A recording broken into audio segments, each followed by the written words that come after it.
সম্মানিত দর্শক ও শ্রোতা, আসসালামু আলাইকুম।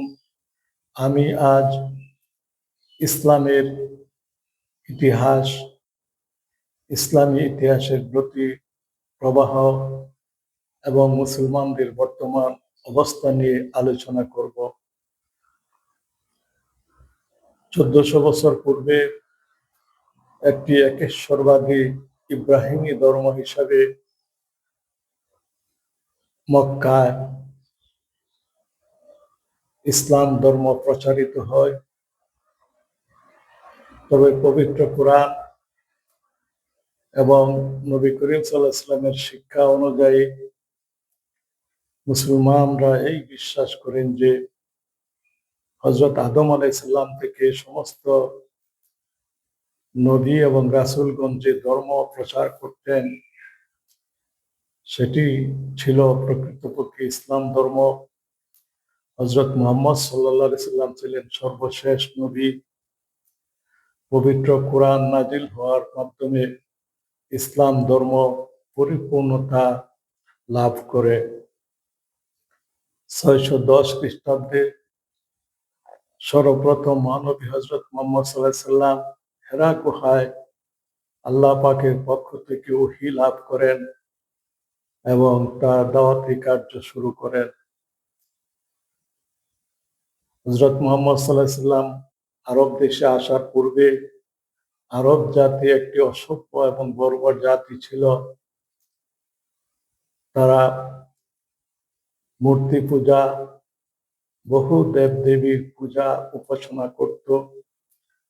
তারা দুর্নীতি, ব্যভিচার, লুণ্ঠন, দস্যুতা, নারী নির্যাতন এবং শিশু হত্যার মতো জঘন্য অপরাধে লিপ্ত ছিল। মহানবী সাল্লাল্লাহু আলাইহি সাল্লাম 23 বছর আরবদেরকে ইসলামের দিকে দাওয়াত দেন। 13 বছর মক্কায় এবং 10 বছর মদিনাতে।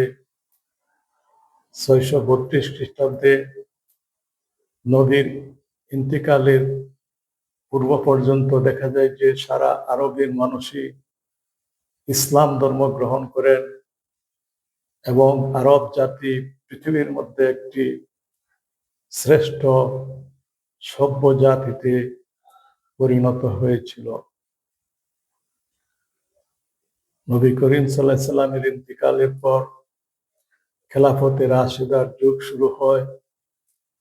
4 জন খলিফা হযরত আবু বকর, হযরত উমর, উসমান এবং হযরত আলী রাদিয়াল্লাহু আনহু 30 বছর এই নবী করিম সাল্লাল্লাহু আলাইহি সাল্লামের প্রতিষ্ঠিত আরব রাজ্য শাসন করেন এবং তারা আরব উপদ্বীপের বাইরে ইসলামের সম্প্রসারণ করেন। পারস্য এবং রোমান সাম্রাজ্য হযরত উমর রাদিয়াল্লাহু আনহুর জমানায় বিজিত হয়। হযরত উসমান রাদিয়াল্লাহু আনহুর জমানায় মধ্য এশিয়া এবং সিন্ধু পর্যন্ত ইসলামী খেলাফত সম্প্রসারিত হয়। হযরত আলী এবং মুয়াবিয়ার মধ্যে বিরোধের ফলে সেই খেলাফতের পরিসমাপ্তি ঘটে এবং উমাইয়া খেলাফতের শাসন চালু হয়। উমাইয়ারা ইসলামের সম্প্রসারণ করেন। তারা উত্তর আফ্রিকা, ইউরোপের স্পেন, ভারতের সিন্ধু পর্যন্ত ইসলামের সম্প্রসারণ করেন এবং একটি বিশাল ইসলামী সাম্রাজ্যের গোড়াপত্তন করেন। 750 খ্রিস্টাব্দ পর্যন্ত উমাইয়া শাসন বলবৎ ছিল। 750 খ্রিস্টাব্দে আব্বাসীয়গণ উমাইয়াদের বিরুদ্ধে একটি বিপ্লব ঘটান এবং আব্বাসীয় যুগের সূচনা হয়। আব্বাসীয় যুগকে বলা হয় ইসলামের স্বর্ণযুগ, যা 1258 খ্রিস্টাব্দে মঙ্গোলদের আক্রমণের পূর্ব পর্যন্ত স্থায়ী ছিল। আব্বাসীয় আমলে মুসলিম সাম্রাজ্যের ইসলামী খেলাফতের রাজধানী দামেস্ক থেকে বাগদাদে স্থানান্তর করা হয় এবং সেখানে বহু শিক্ষা প্রতিষ্ঠান, গবেষণাগার, বৈজ্ঞানিক কেন্দ্র, শিল্প সাহিত্য কেন্দ্র গড়ে তোলা হয়। বাগদাদ ছিল আব্বাসিয়া আমলে সারা পৃথিবীর জ্ঞানী, বিজ্ঞানী এবং পণ্ডিতদের মিলনস্থল।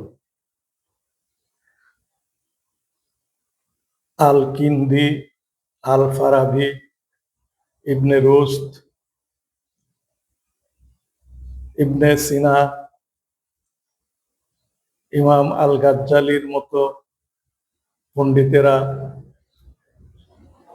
আব্বাসীয় যুগে ইসলামের উপর গবেষণা করেন, জ্ঞান বিজ্ঞানের বিভিন্ন দিকের উপর গবেষণা করেন। কিন্তু ইসলামী পণ্ডিত এবং তখনকার দার্শনিক এবং বিজ্ঞানীদের মধ্যে বিরোধের ফলে মুসলিম বিশ্ব জ্ঞান বিজ্ঞানের চর্চা থেকে দূরে সরে যায়। মুসলিম বিশ্বে সুফিবাদ প্রচলিত হয়, সন্ন্যাসবাদ প্রচলিত হয়। পরে জ্ঞান বিজ্ঞানে মুসলমানরা পিছিয়ে পড়ে। 1258 খ্রিস্টাব্দে মঙ্গোলরা আব্বাসীয় খেলাফতের পতন ঘটায়। কিন্তু মুসলমানরা যে জ্ঞান বিজ্ঞানের চর্চা করেছিল, যে দর্শন, যুক্তিবাদিতা, মুক্ত চিন্তার যে দরজা তারা খুলে দিয়েছিল, সেটি প্রায় 1600 খ্রিস্টাব্দ পর্যন্ত সারা দুনিয়াতে প্রভাব বিস্তার করেছিল। মুসলমানদের জ্ঞান বিজ্ঞান আহরণ করে ইউরোপে সপ্তদশ শতকে রেনেসাঁ বা পুনর্জাগরণের সূচনা হয়। আর মুসলমানরা জ্ঞান বিজ্ঞানে একটি পশ্চাৎপদ জাতিতে পরিণত হয়। 1399 খ্রিস্টাব্দে 1299 খ্রিস্টাব্দে উসমান গাজীর হাত ধরে অটোমান বা উসমানিয়া সাম্রাজ্য প্রতিষ্ঠিত হয়। তারা প্রায় 600 বছর 1924 সাল পর্যন্ত ইউরোপের বলকান রাজ্যসমূহ, মধ্যপ্রাচ্য এবং উত্তর আফ্রিকা শাসন করেন। কিন্তু ইসলামের যে স্বর্ণযুগ ছিল আব্বাসীয় আমলে, সেটি তারা আর ফিরিয়ে আনতে পারেন নাই। মুসলমানদেরকে তারা পুনরুজ্জীবিত করতে পারেন নাই। 1924 সালে তুর্কি সালতানত বা উসমানিয়া সাম্রাজ্যের পতন ঘটে এবং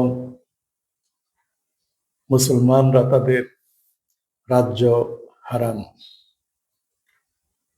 তবে মুসলমান ধর্ম প্রচারক, ব্যবসায়ী, শিল্পপতি তারা পৃথিবীর সর্বত্র ছড়িয়ে পড়েন এবং ইসলামের দাওয়াতের কাজ অব্যাহত রাখেন। ফলে পৃথিবীর সর্বত্রই মুসলমানদের সমাজ গড়ে ওঠে। বর্তমানে পৃথিবীতে প্রায় 200 কোটি মুসলমান রয়েছে। এদের অধিকাংশই সুন্নি এবং শতকরা 85% সুন্নি এবং 15% শিয়া মুসলমান রয়েছে। 2000 সালের দিকে মুসলিম প্রখ্যাত দরবেশদের ভবিষ্যৎবাণী অনুযায়ী, যেমন মুজাদ্দিদ আল ফিসানি, শাহ নিয়ামতুল্লাহ কাশ্মীরি, আবু বকর সিদ্দিকী ফুরফুরাবির মতো দরবেশ এবং সাধকদের ভবিষ্যৎবাণী অনুযায়ী 2000 সালের দিকে মুসলমানদের ইমাম মাহদী আলাইহিস সালামের আবির্ভাব হওয়ার কথা ছিল। আমেরিকার জ্যোতিষী, মহিলা জ্যোতিষী জিন ডিকসনও সেই ভবিষ্যৎবাণী করেছিলেন যে 1962 সালে আরব জাহানে একজন শিশুর জন্ম হয়েছে, যিনি মুসলমান জাতিকে ঐক্যবদ্ধ করবেন, মুসলমানদেরকে পুনরুজ্জীবিত করে পৃথিবীতে ইসলামকে প্রতিষ্ঠিত করবেন, মানব জাতিকে ঐক্যবদ্ধ করে পৃথিবীতে শান্তি প্রতিষ্ঠা করবেন। মুসলমান সাধক এবং দরবেশদের এবং জ্যোতিষীদের এই ইঙ্গিত ধারণ করে ইহুদিরা 9/11 2000 সালের দিকে 9/11 মতো ফলস ফ্ল্যাগ অপারেশন চালিয়ে আমেরিকার টুইন টাওয়ার ধ্বংস করে এবং তার জন্য মুসলমানদেরকে তারা অভিযুক্ত করে।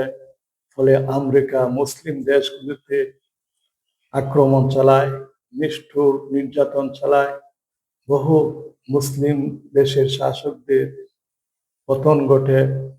বিশেষ করে সুন্নি বিশ্বে ইসলামের যে পুনর্জাগরণ দেখা গিয়েছিল 2000 সালের দিকে, সেটি স্তিমিত হয়ে যায়।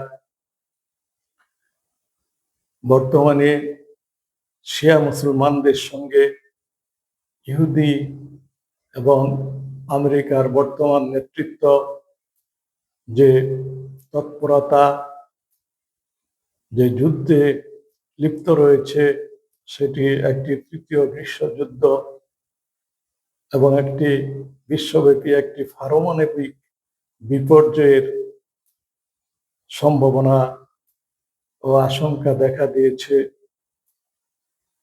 কাজেই পরমাণু অস্ত্রের আঘাতে যদি মুসলিম বিশ্ব ক্ষতবিক্ষত হয়, মানব সভ্যতা ধ্বংস হয়ে যায়, তাহলে সেটি হবে খুবই দুঃখজনক, দুর্ভাগ্যজনক। মুসলমানদের মধ্যে শিয়া গুণী একমাত্র আহলে বাইত বা নবী করিম সাল্লাল্লাহু আলাইহি সাল্লামের যে বংশধারা, তাদের মধ্যে যে 12 জন ইমাম আসবেন,